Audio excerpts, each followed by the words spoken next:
therapist. So this is really near and dear to my heart because I noticed in my community, even with myself being a mental health clinician, is this stigma of going to counseling. So even as I started out as a graduate student, they was telling us they highly recommend that we go to therapy. I'm like, therapy? I'm not, I'm a therapist myself, talking about I'm not going to therapy.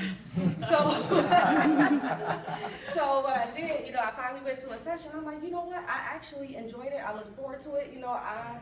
Every week when I have my session, I go in, I let it all out, and I felt so much better because we're taught in society that we are to be strong, we are to be tough, that we're supposed to handle our situations. Like Dr. Robinson said, if we don't, then it makes us look some kind of way. So coming from a mental health perspective, basically, from a clinician standpoint, in the mental health field, African Americans are seen as untreatable by mental health professionals because they feel like they're difficult, they feel like they're hard to get through to, we can't help them, and my previous role, I worked with a youth of color back in Buffalo, New York. So these are the kids that no one else wants to work with. So oftentimes this is the piece that they have, but what they fail to recognize is that, why is that the case? No one ever asks why this is the case. Well, oftentimes, Black folks are afraid of being pathologized, overdiagnosed, and stereotyped.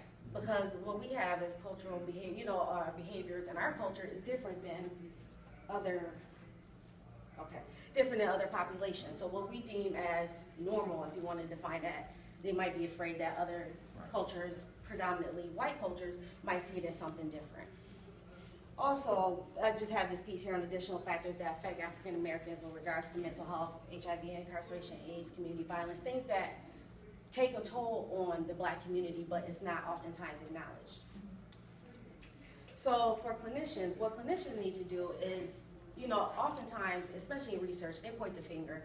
It's their fault why they're not receiving services, kind of like you were saying earlier. It's taking the blame off of us as professionals. So what clinicians need to do is be aware of their own issues and their own stuff. Now, if this was a room full of white folks, I would definitely be going in right now. But, because I feel like they're the ones that we needed to, but they're the ones that need to really challenge themselves because they do have biases, they have a lot of blind spots, and we all do across certain contexts. So, such as like beliefs, values, attitudes. So it's this concept of the person of the therapist. So it's this thing where you have to be extremely aware of yourself, aware of your biases. So it's these things that we have called signature themes. So these things get developed over the course of our lives and our relationships, such as low self-esteem, internalized inferiority or superiorities. Those things can impact the therapeutic relationship, especially when you're working with African American clients. Also is this issue of this phenomenon, you call it, of tough skin. In my dissertation research, I asked participants what they felt needed to be done by clinicians in order to better serve them, participants who witness domestic violence as low-income youth. They said to understand that we had this tough skin, to understand that we're not going to initially be open to you right away. Like, we need time with you, we need to trust you, and tough skin, and I'm very big on residuals of slavery. Tough skin is a residual of slavery. We had to be tough to persevere and get through the things that we went through historically. Relationship. Dr. Joy DeGruy, I don't know if any of you heard of her, she wrote a book called Post-Traumatic Slave Syndrome, great book. But she talks about the importance of relationships in Black families. So relationship for Black families was number one. So what her example was teaching students in her classroom. She found that when you don't care, and this is why I reference to teachers too, especially white teachers, teachers of color as well, but when you don't care about a student or youth, they don't care, even if it means they failed. They don't care because you don't care about them, so why should I care? So relationship is number one. Once you have that relationship, especially in therapy, once you have that relationship, they are open book.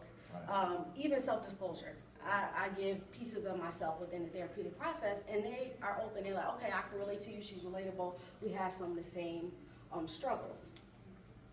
So, with regards to mental health programs, now you two addressed this kind of earlier.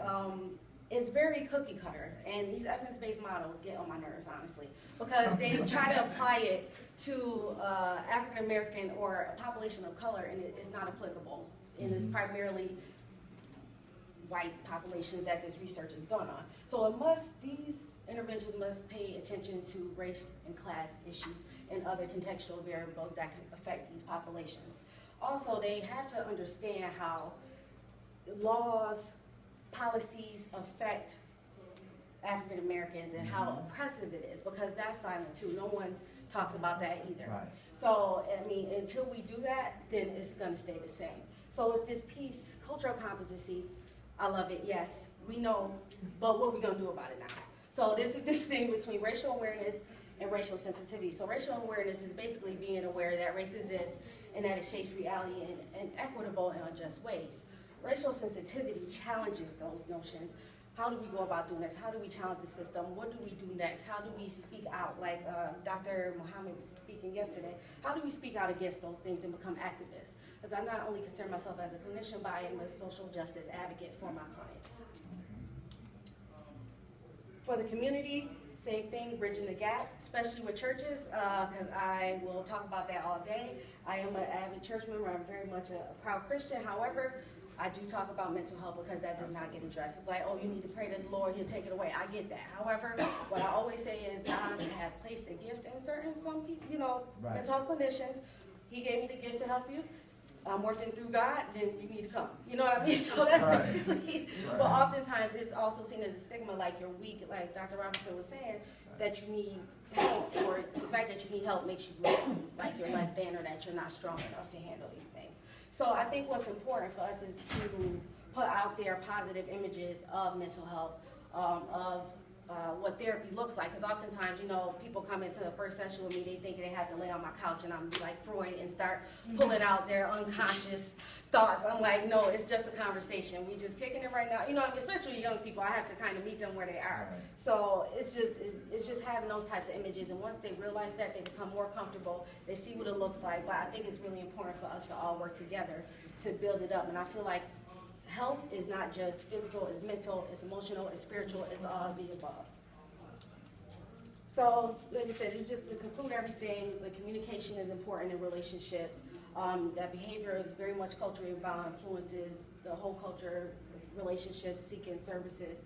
Stigma of mental illness is very profound, it's very important, and we need to acknowledge that.